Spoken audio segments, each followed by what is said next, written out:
Desperation builds and hopes are fading in Turkey and Syria as the death toll has now climbed to over 12,000.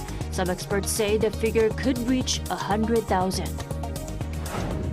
A widely expected military parade is staged in Pyongyang to mark North Korea's military founding day. No details released yet, but we speak to an expert about what could have topped the event. The U.S. says that China's suspected spy balloons have been spotted across 5 continents, coming in different sizes and capacities, but all for military surveillance purposes. 3 days have passed since the deadly earthquake in Turkey and Syria, and the death toll continues to climb, surpassing 12,000. Syria is calling on the international community for aid, while the EU has decided to send aid packages to both earthquake-stricken nations. Our Lee Seung-jae reports. As rescue workers continue to search for survivors for a third day, the death rose past 12,000 on Thursday. And time is quickly running out for victims, as experts say the 72 hours following such a disaster are considered the critical survival period. Meanwhile, in a report released by the U.S. Geological Survey, the final death toll from Monday's earthquake could pass 100,000. The report said there's a 14% chance of the death toll reaching the 100,000 mark. Syria is also calling out the international community for assistance. The only direct international route for bringing aid into Syria was severely damaged in Monday's earthquake. The Bab al-Hawa border crossing has been a crucial route for millions of people in Syria's northwest, as they live in areas the Syrian government does not control. However, due to sanctions, there are limited access points through which international aid can come into the country. Syria's UN ambassador said search and rescue activities were being delayed because of Western sanctions and called for sanctions relief. The EU, meanwhile, pledged to mobilize $7 million in emergency assistance to both Turkey and Syria on Wednesday. Turkey will receive $3.2 million, while Syria will receive $3.8 million in humanitarian assistance to provide shelter, water, and health care for people in need, as well as to help with the rescue operation. Meanwhile, Twitter access has been blocked in Turkey.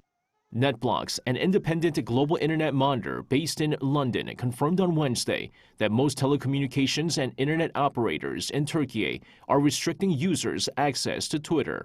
AFP also reported that the Turkish police detained 18 social media users who criticized the government. Watchers say the Twitter ban comes amid widespread complaints that the government's rescue efforts were slow and poorly manned and equipped. Lee Seung-jae, Arirang News. North Korea reportedly held its largest ever military parade on Wednesday evening to mark the 75th founding anniversary of its army.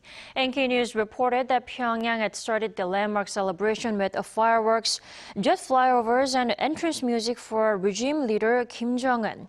South Korea's military authorities confirmed that the event began at around 8:30 p.m. An estimated 22,000 people were mobilized, making it the largest parade the regime has ever held. The event likely showcased the North's latest weapons, with the centerpiece being its Hwasong-17 intercontinental ballistic missile. New cruise missiles and multiple rocket launchers and stealth drones may also have been displayed. Now, this marks the 5th consecutive parade the North has held in the middle of the night, presumably for dramatic optics. Now, no details or images from the parade have been released by the regime as of yet.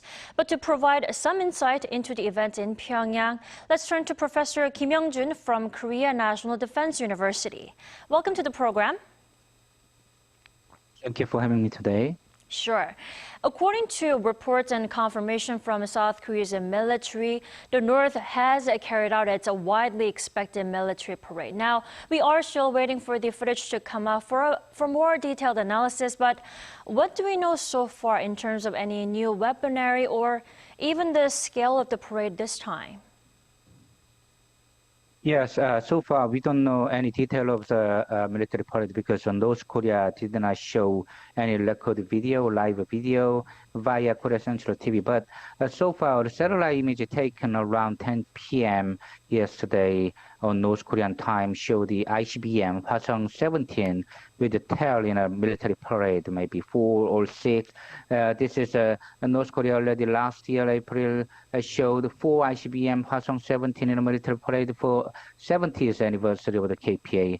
And many media expecting now North Korea will show a speech of the chairman Kim Jong-un and detail of the parade soon for the festival. Right, this is just one of many military parades that the regime has staged. And also, it's the first one in 10 months. But what makes this year's founding anniversary of the Korean People's Army special or particularly notable compared to anniversary in previous years? In North Korea, in general, every 5 years is important, meaning every 10 years, every 5 years important.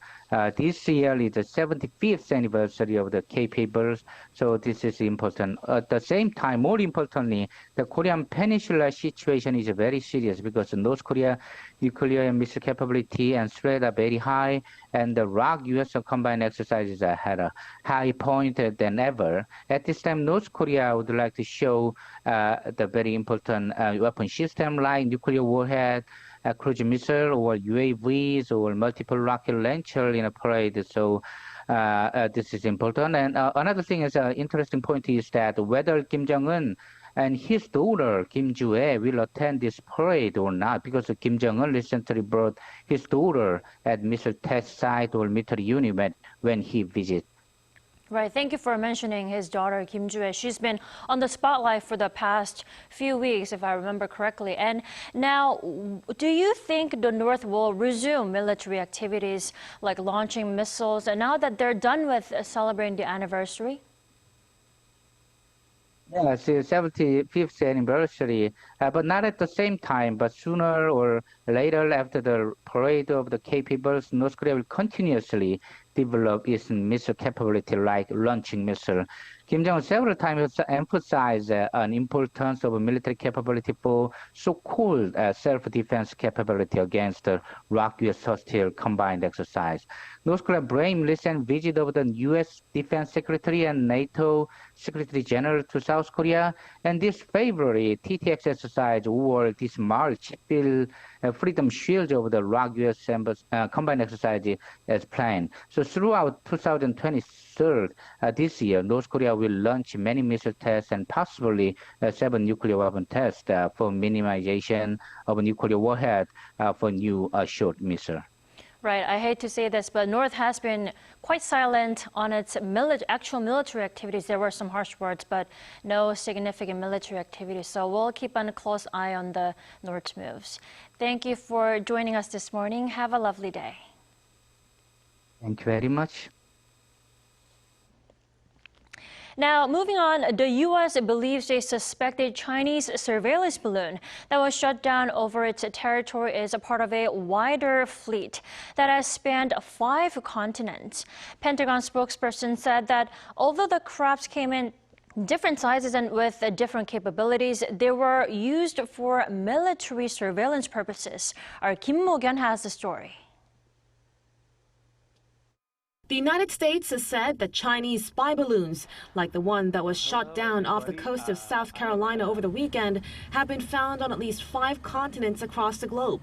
According to the Defense Department spokesman Brigadier General Pat Ryder, the balloons have been detected in other regions, including South America, Southeast Asia, East Asia, and Europe. And while the size and capabilities varied, they were all used for surveillance purposes. The Biden administration says Washington shared information related to the balloons with some 40 allies and partners, including South Korea. National Security Council spokesman John Kirby says China has been working to develop surveillance balloons for years in order to gain intelligence insight. The U.S. is now studying debris from the balloon, which it retrieved after shooting it down over open water on Saturday. China condemned the U.S.'s downing of the balloon, calling it unacceptable and irresponsible. China also maintains that the balloon was for civilian use and had blown off course. This balloon is not American. The Chinese government will continue to defend its legitimate rights and interests. The appearance of the surveillance balloon caused a political uproar in the United States and prompted top U.S. diplomat Antony Blinken to cancel a 2-day trip to Beijing that both countries hoped would help mend frosty relations. As to who's responsible for that, China is. Well, the fact is, China engaged in this irresponsible action, a violation of our sovereignty and territorial integrity and international law. U.S. President Joe Biden mentioned the latest incident during his State of the Union address, reiterating that if Beijing threatens Washington's sovereignty, the U.S. will act to protect its country. Kim Mo-kyun, Arirang News. South Korean Foreign Minister Park Jin called for cooperation between the international community to prevent future pandemics. During the COVID-19 Global Action Plan ministerial meeting held virtually on Wednesday, Minister Park said cautiously and optimistically that the worst of the pandemic has ended thanks to the efforts of the international community. He added that countries should continue to ensure equitable global access to the means to combat COVID-19. He also stressed the need to continue investing in local and national health systems. Also during the meeting, U.S. Secretary of State Antony Blinken said the COVID-19 pandemic is not just a health crisis, but a security, economic, and humanitarian crisis. He called for a stronger response to future pandemics. South Korea will bring back nationwide civil and air defense drills this May for the first time in 6 years as efforts to counter threats from North Korea continue. Our Presidential Office correspondent Kim Do-yeon reports. South Korea is planning to revive the nationwide civilian air defense exercises starting this May, having not held a drill since 2017. In these exercises, civilians take part by stopping traffic and practice evacuations in the event of a North Korean attack. This, according to the nation's defense ministry, following Wednesday's annual Central Integrated Defense meeting. Leading the meeting was President Yoon himself, who was the first president to do so in 7 years. And he made clear that it won't be the last time. 다양한 북한의 도발 유형에 맞춰 통합 방위에 빈틈이 없는지 점검하고 정부의 비상 대비 체계를 정비해야 합니다. 중앙 통합 방위 회의가 대통령 주재로는 7년 만에 개최된 것입니다. 앞으로도 내년 초에 제가 직접 회의 주재를 하겠습니다. The meeting was attended by some 160 senior officials, representing the military, police, Coast Guard, civilian affairs, and national intelligence bureaus. The authorities discussed an integrated approach to protect the public from North Korea's growing provocations. According to an official at the Joint Chiefs of Staff, the revived drills will be managed by the Interior and Safety Ministry, and each provincial level government will have their own as well. In addition, the officials discussed the means used to alert civilians in the event of a North Korean attack, one option being mobile phones. They also discussed plans to install evacuation facilities in public buildings and large complexes, such as shopping centers and apartments, along with ways to protect the nation from the North's cyber attacks.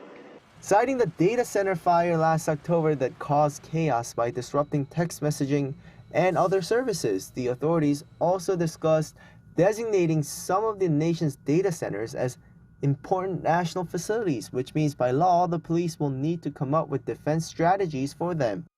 The Central Integrated Defense meeting began back in 1968, a year when North Korea infiltrated South Korean territory and tensions reached a historic high. Kim Do-yeon, Arirang News. The National Assembly on Wednesday passed a motion to impeach Interior Minister Lee Sang-min, holding him responsible for the Itaewon tragedy. Now, that makes him the first cabinet minister ever to be impeached. Our political correspondent Lee Si-hoo reports. South Korea's National Assembly on Wednesday passed a motion to impeach Interior Minister Lee Sang-min for an alleged lack of appropriate response to the tragic crowd crush in Itaewon late last year. This marks the first time a cabinet minister is impeached by South Korea's National Assembly. Lee is now suspended from duties until the Constitutional Court makes a final decision on whether to endorse the impeachment. In the meanwhile, the court will review whether Lee has violated the Constitution or the law. The impeachment motion was introduced by the main opposition Democratic Party, the Justice Party, and the Basic Income Party on Monday, 101 days after the incident that led to the deaths of 159 people. The motion, which requires a consent of 1/3 of National Assembly members to be tabled and half of the lawmakers to be approved, passed with DP holding the majority. A total of 179 lawmakers voted in favor of the motion. Before the motion was put up for a vote, the ruling People Power Party Song Won-seok suggested referring the motion to the Parliament's Legislation and Judiciary Committee for a review. Song explained that the impeachment does not meet the necessary legal requirements to be endorsed by the Constitutional Court. What law did Minister Yi violate? The police investigation did not find any violations, and the prosecution is continuing its investigation based on the police's findings. On the other hand, the DP's Kim Seung-won reiterated the minister's alleged failure to respond appropriately before and during the tragedy.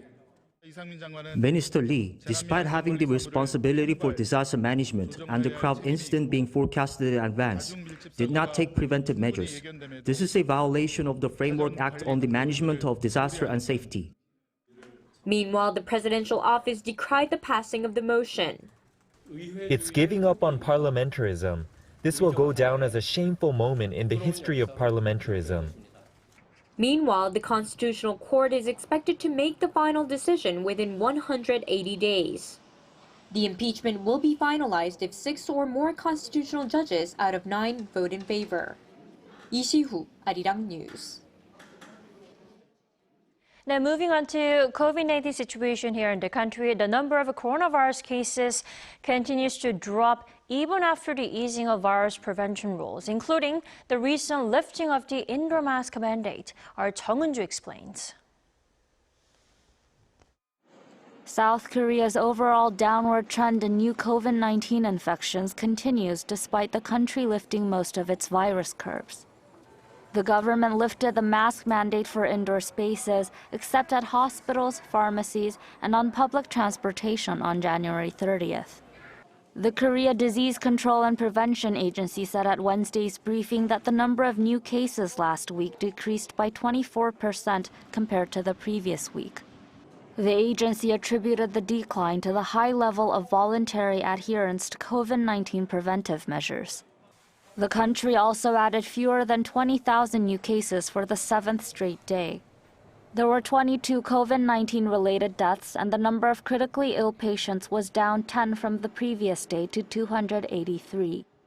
The nation's COVID-19 reproduction index is at 0.90, below 1 for 5 consecutive weeks, indicating that the spread of the virus has decreased.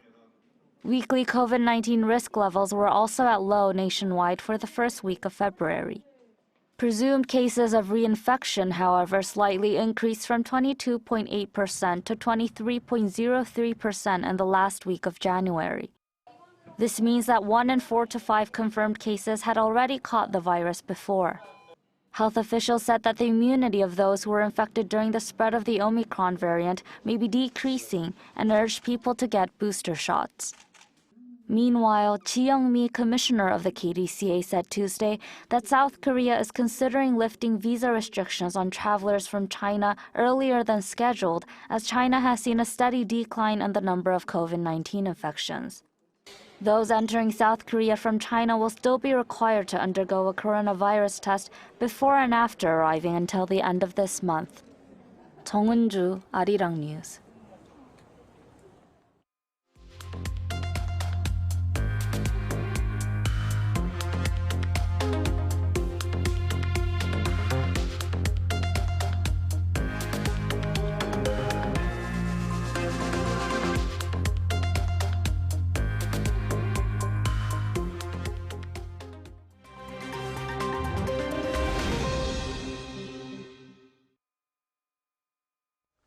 For a look at the news from around the world, we now turn to our Matthew Ashley joining us here in this studio. Good morning, Matthew.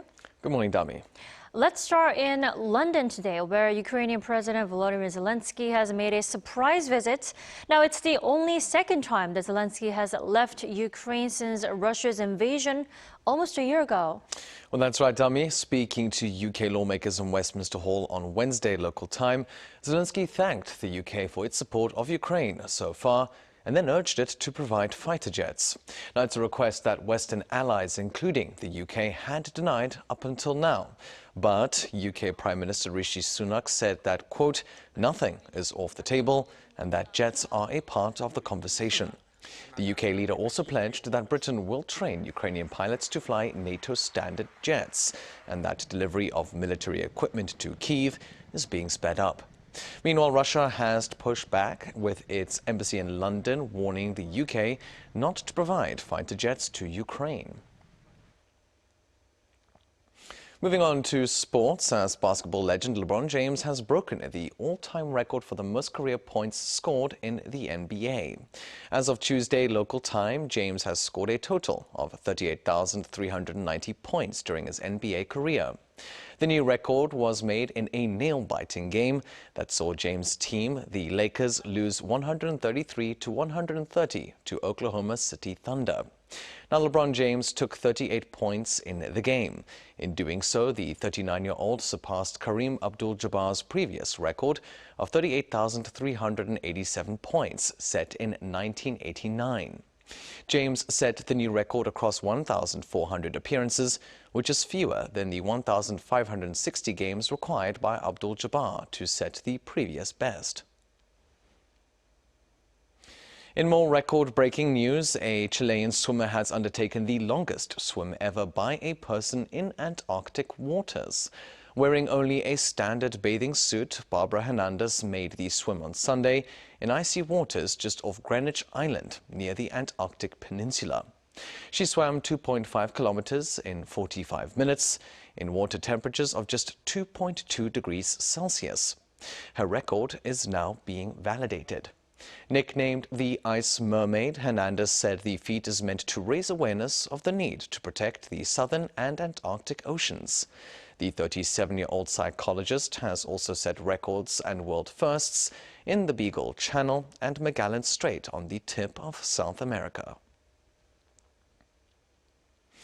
And finally, a transgender couple have made history in India by being the first to have a successful trans pregnancy. The couple welcomed their new baby in the Indian state of Kerala on Wednesday local time. Although the birth was a month premature, the couple confirmed that the newborn is in good health. The couple, 21-year-old Zia Paval and 23-year-old Zahad, paused their hormone treatments in order to start a family. According to estimates, India has over 2 million transgender people. In 2014, India's Supreme Court made a ruling that they have equal rights to other people. But many still face prejudice and struggle to access education and healthcare.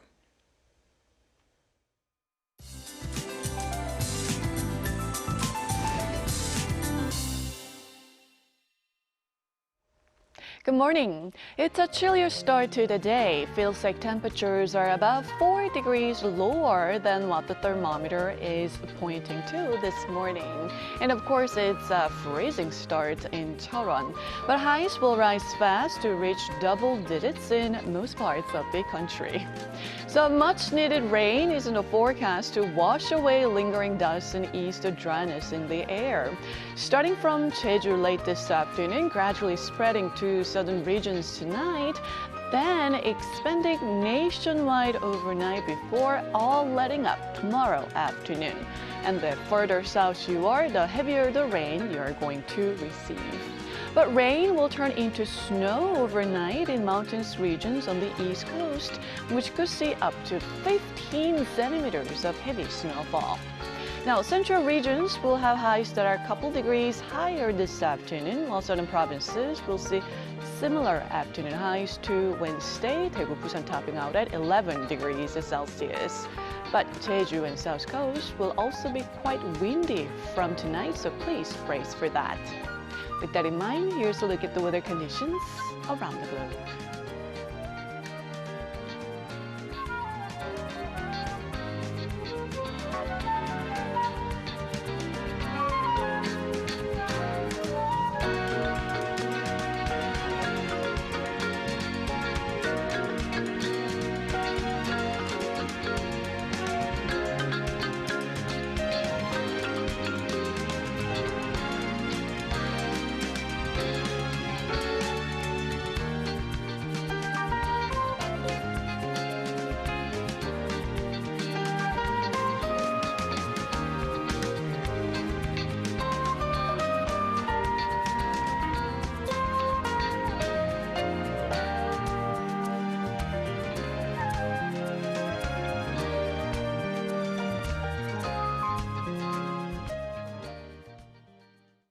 That wraps up today's New Day at Arirang. We'll be back tomorrow for Friday's edition at the same time.